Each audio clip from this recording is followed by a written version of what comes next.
வணக்கம். கரக்கோப்பியன் வாய்ஸில் இருந்துட்டு ஈரோடு செல்வம். இந்த சவுக்கு சங்கர் விஷயத்தில் ஒரு மனிதாபிமானமற்ற வகையில் தான் கவர்மெண்ட் நடந்துக்குது.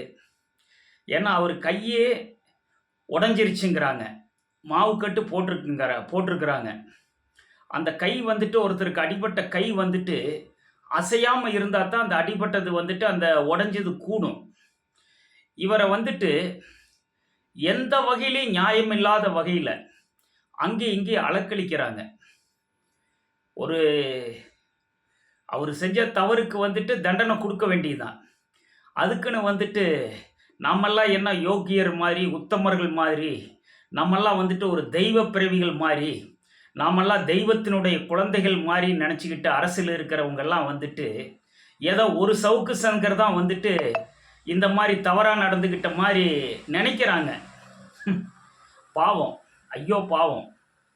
அந்த கை உடஞ்சிடுச்சு, அதுக்கு என்ன செய்யணும்? அது முறையாக ட்ரீட்மெண்ட் கொடுக்கணும். ஹாஸ்பிட்டலில் ரெஸ்ட்டு தேவை. அந்த கை ஆடாமல் இருக்கிற மாதிரி தான் வைக்கணும். இது மற்ற அரசியல்வாதிகளுக்கு வந்தால் என்ன பண்ணுறாங்க? இதே செந்தில் பாலாஜிக்கு ஈடி அரெஸ்ட்டும் போது என்ன பண்ணாங்க? இவர் போய் ஹாஸ்பிட்டலில் படுத்துக்கிட்டாரு. ஹாஸ்பிட்டலில் படுத்துக்கிட்டு முறையாக கவர்மெண்ட் ஹாஸ்பிட்டலில் தான் அவருக்கு ட்ரீட்மெண்ட் கொடுத்துருக்கணும். அவருக்கு ப்ரைவேட் ஹாஸ்பிட்டலில் தான் ட்ரீட்மெண்ட்டு. இது மாதிரி அரசியல்வாதிக்கு மட்டும் ஒரு ஸ்பெஷல் சலுகை இருக்குது. அதே விதி சவுக்கு சங்கருக்கு சாதாரணமானவங்கிறதுனால அந்த ஆளுக்கு ஒரு எந்த விதமான மரியாதையும் இல்லை. ஒரு கவர்மெண்ட் ஹாஸ்பிட்டலில் ஒரு கட்டை போட்டு விட்டுட்டு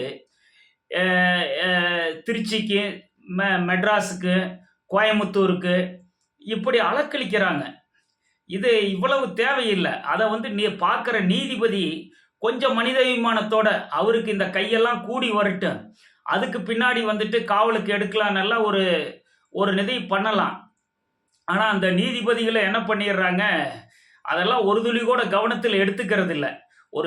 இந்த மாதிரி ஒரு மனிதாபிமானமற்ற செயல் அது யார் செஞ்சாலும் அது ரொம்ப மனசுக்கு வேதனை தருது. இதே ஒரு அரசியல்வாதிக்கு ஒரு நிது, ஒரு சாதாரணமானவனுக்கு ஒரு நிதுங்கிற மாதிரி ஒரு சட்டம் வேலை பண்ணுது. இதே செந்தில் பாலாஜி விஷயத்தில் என்ன பண்ணீங்க? நல்லா இருந்த இதயத்தை போயிட்டு அறுத்து ஆப்ரேஷன் பண்ணி அவருக்கு இதய அறுவை சிகிச்சை பண்ணீங்க. அதை பற்றி ரிப்போர்ட்டெல்லாம் கூட ஒன்றும் சரியாக பெருசாக வந்த மாதிரி ஒன்றும் இல்லை. அதே சாதாரணமான சாமானியனுக்கு இவ்வளவு ஒரு தொந்தரவு ஏன் கொடுக்கணும்? சொல்லுங்க பார்க்கலாம். உங்களுக்கு இதனால் நீங்கள் என்ன லாபம்? நீங்கள் அப்படி ஒரு நல்லவங்களாக இருந்திருந்து அவ்வளவு பெரிய குற்றங்களை சவுக்கு சங்கர் செஞ்சுருந்தா நிச்சயமாக ரொம்ப தண்டனை மேலே தண்டனை கொடுக்கலாம். நீங்கள்லாம் மிகப்பெரிய ஒரு பாவத்தை செஞ்சவங்க. ஊழலுங்கிற பாவத்தை செஞ்சுட்டு அந்த ஊழலுங்கிற புண்ணியத்தில் வாழ்ந்துக்கிட்டு இருக்கிறீங்க. ஊழல் புண்ணியத்தில் தெரியுதா? நீங்கள் இன்னைக்கு சவுக்கு சங்கரை இந்த பாடாப்படுத்துறது இருக்குது பாருங்க. இதை நாங்கள் எந்த வகையிலையும் மக்களாகிய நாங்கள் ஏற்றுக்கொள்வதில்லை. எல்லாத்துக்கும் ஒரு தர்மம் இருக்கணும். ஒருத்தர் தவறு பண்ணிட்டாங்கிறதுக்காக அந்த தவறு பண்ணவனை அவ்வளவு தூரம், ஏன்னா அலைச்சல், ஏன்னா அந்த அரெஸ்ட் பண்ண நாள் இருந்து ஒரு நாள் கூட ரெஸ்ட் இல்லாமல் ரெஸ்ட்லெஸ் அலக்களிக்கிறதுங்கிறது என்ன குற்றவாளியாக இருக்கட்டு ஒரு மனிதாபிமானம் இல்லாத செயலை இந்த அரசாங்கமும் செய்து அதை நம்ம சட்டமும் வேடிக்கை பார்க்குது. சட்டத்தில் இருக்கிறவங்க ஏதாவது ஒன்று பண்ணி அந்த ஆளுக்கு ஒரு ரெஸ்ட் கொடுக்கலாம். ஒரு வாரமோ 10 நாளோ இருந்துட்டு அதில் வேற அவருக்கு சிறைக்கு எடுத்துகிட்டு போகும்போதெல்லாம் அந்த சிறை காவலர்கள் எதா பெண் காவலர்களை வச்சு எடுத்துகிட்டு போகிறாங்க. அதை கூட தவறுன்னு சொல்லலை. அவங்க மனிதாபிமான மற்ற முறையில் அடிச்சிட்டாங்கன்னு சொல்கிறாரு. ஏன்னா நடக்காமல் அவர் சவுக்கு சங்கர் ஓப்பன் கோர்ட்டில் நீதிபதி முன்னாடி அப்படி சொல்ல மாட்டார். ஒரு விஷயத்தில் அந்த ஆள் எவ்வளவு மோசமாக இருந்தாலும் ஒரு சிலதையெல்லாம் தனக்கு நடந்த இன்னல்களை சொல்லக்கூடிய ஒரு தைரியம் படைச்ச ஒரு ஆள் தான். அந்த வகையில் நம்ம சவுக்கு சங்கரை ஒரு தைரியசாலி தான். தனக்கு என்ன நடந்ததோ அதை சொல்லக்கூடிய அளவுக்கு ஒரு தைரியமான மனிதர். அதை நம்ம பாராட்டியே ஆகணும். இதெல்லாம் எத்தனை பேர்த்துக்கு இந்த தைரியம் வரும்னுலாம் சொல்ல முடியாது.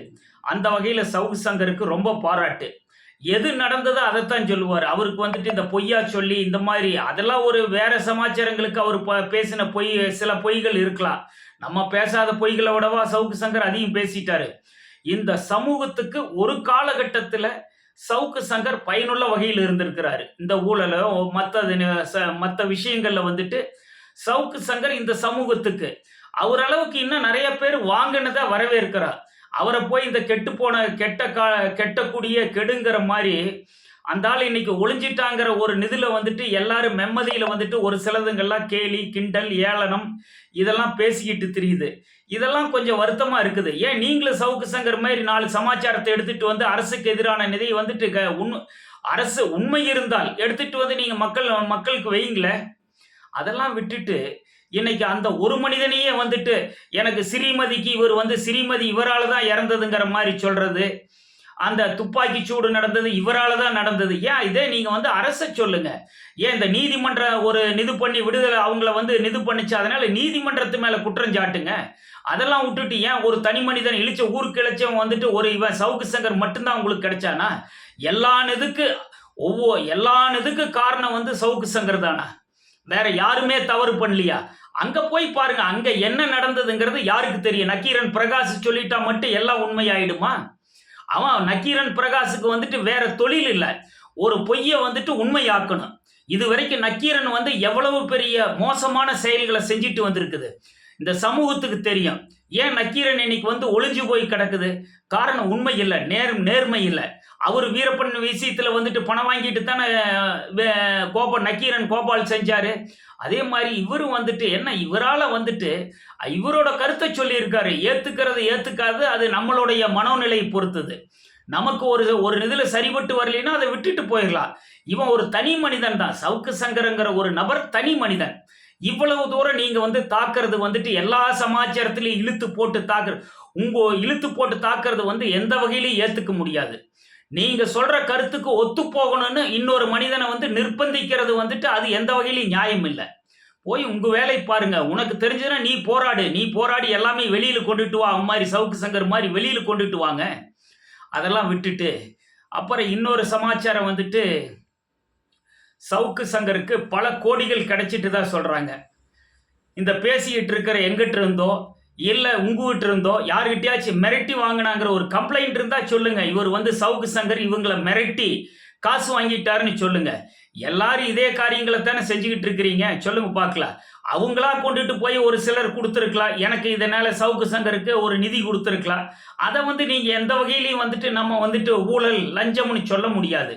ஒருத்தரை வந்து பிளாக்மெயில் பண்ணி வாங்கியிருந்து அவர் பிளாக்மெயில் பண்ணவர் வந்து கம்ப்ளைண்ட் கொடுக்கணும்.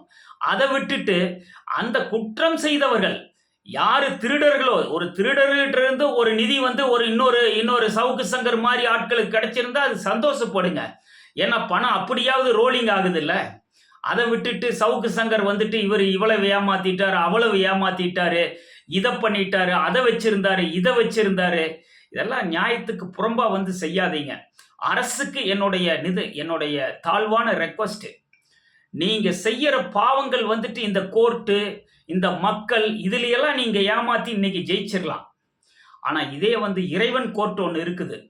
உண்மைக்கு புறம்பா எந்த ஒரு மனிதனை நீங்க தண்டிக்கணும்னு நினைச்சீங்கன்னா அதனுடைய தண்டனை வந்துட்டு உங்களுக்கு காத்துக்கிட்டு இருக்குது. அதுக்கு வந்துட்டு அதிலிருந்து இறைவன் கோர்ட்ல இருந்து யாருமே தப்ப முடியாது. அவ்வளவு பெரிய முன்னாள் முதல்வர் ஜெயலலிதா வந்து எவ்வளவோ முயற்சி பண்ணாங்க, எல்லா கோர்ட்லையும் தப்பிச்சிட்டாங்க. கடைசியா வந்துட்டு நீதிமன்றங்கள்ல எல்லா மன்றங்களையும் தாண்டிட்டாங்க. ஆனா அந்த இறைவனோட கோர்ட்ல இருந்து தண்டனையிலிருந்து தப்ப முடியாது. ஒரு உதாரணத்துக்கு அவங்கள வச்சுக்குங்க.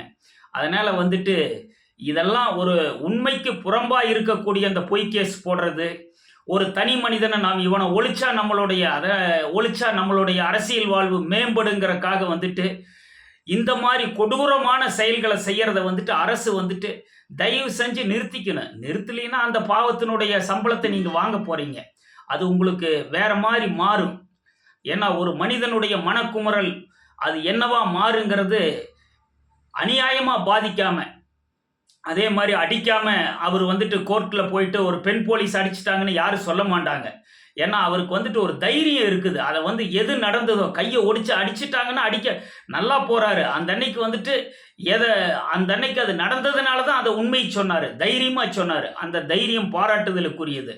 அது மாதிரி அரசு வந்துட்டு அவரோட விஷயத்துல என்னமோ வந்துட்டு பாவத்தை செய்யறீங்க. அவன்லாம் ஒரு அப்பாவி, ஒரு சாதாரணமானவன். ஏதோ உங்களுக்கு எதிரா பேசிட்டான். இப்ப நாங்களே எல்லாரும் தானே பேசிக்கிட்டு இருக்கிறாங்க. ஒரு சிலர் வந்து அரசுக்கு வந்து ஜால்ரா போடணும்னு நினைக்கிறாங்க. நாங்க வந்து ஜால்ரா போடணுங்கிறது எங்களுக்கு அவசியம் இல்ல. நடக்குது. நீங்க வந்துட்டு உங்கள நீங்க திருத்திக்கிட்டா எதுக்கு சவுக்கு சங்கர் வந்து பேசப் போறான்? எதுக்கு அவனுங்களுக்கு மத்தவன் எதுக்கு வந்து உங்களுக்கு கவர்மெண்ட்ட வந்து எதிர்த்து யாரு பேசப் போறாங்க? ஒரு சின்ன வார்த்தை பேசினா கூட நீங்க உள்ள புடிச்சு வைக்கலாமே.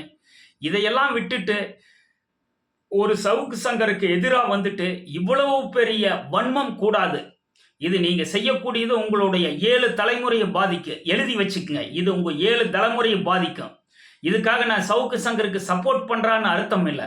ஒரு தனி மனிதன் இவ்வளவு இவ்வளவு ஒரு மனிதாபிமானமற்ற செயல்ல நடத்துறீங்களேங்கிற அந்த வேதனையில தான் இந்த பதிவ போடுறேன். தெரியுதா? அதனால தயவு செஞ்சு அரசு வந்துட்டு இந்த வன்மத்த கையில எடுக்கிறத விட்டுறணும். இதுல இந்த ஒரு சிலர்லாம் வந்துட்டு இந்த யூடியூபர்ஸ் ஆகட்டும், மத்தவங்களாகட்டும், நீங்க உங்க வேலைய பாருங்க. உங்க கருத்த சொல்லுங்க. அத விட்டுட்டு ஒரு சவுக்கு சங்கர் மேலேயே வந்துட்டு பழைய இதெல்லாம் வந்து இப்படி நடந்திருக்கலாம், அப்படி நடந்திருக்கலாம். உங்க ஆசைக்கு உங்க ஆசைக்கு தகுந்த மாரி நடக்கணுங்கிறதெல்லாம் அவன் ஒரு தனி மனிதன். அதனால அத விட்டுட்டு இந்த அரசு இதையெல்லாம் பண்ணிட்டு இப்ப வந்து அரசு வந்து தன்னுடைய எப்படி இயங்குதுங்கிறதே தெரியாம போயிடுச்சு. ஃபெலிக்ஸ் அண்ட் சவுக்கு சங்கர் அரஸ்ட்ல இருந்து கவனம் பூரா இதுல தான் இருக்குது. ஏன் எலெக்ஷனையே மறந்துட்டாங்க. ஒரு பாராளுமன்ற தேர்தல் நடந்து முடிஞ்சு இன்னைக்கு ரிசல்ட் வர வேண்டிய அந்த காலகட்டத்தில் நம்ம இருக்கிறோம். இப்ப இது வந்து என்ன பண்ணுதுன்னா டெய்லி செய்தி வந்து ஊடக செய்தி இவங்களை இந்த கோர்ட்டுக்கு இழுத்தாங்க, அந்த கோர்ட்டுக்கு கொண்டு போனாங்க, இந்த கேஸை போட்டாங்க, கூடுதலா எத்தனை வழக்கு போட்டாங்கிற இந்த இதுதான் போய்கிட்டு இருக்குது.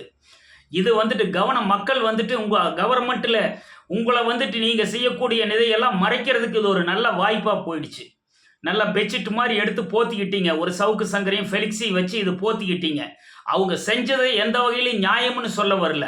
ஆனா அதற்காக இதை பயன்படுத்திக்கிட்டு இதுல வந்துட்டு இவ்வளவு பெரிய போலீஸ் ஃபோர்ஸை கொடுத்துட்டு கோர்ட்டுக்கு அலக்கழிச்சுக்கிட்டு நீதிமன்றத்தினுடைய அந்த டைமையும் வீணடிச்சுக்கிட்டு ஏதோ ஒரு வகையில ஒரு தவறான முன்னுதாரணமா போய்கிட்டு இருக்குது. இதை வந்து அரசு வந்துட்டு கவனத்தில் எடுத்து திருத்திக்கணும். அடுத்தது நம்மளுடைய பாராளுமன்ற தேர்தல் முடிவுக்கா 4 கட்ட தேர்தல் 4 கட்ட வாக்குப்பதிவு முடிஞ்சிடுச்சு.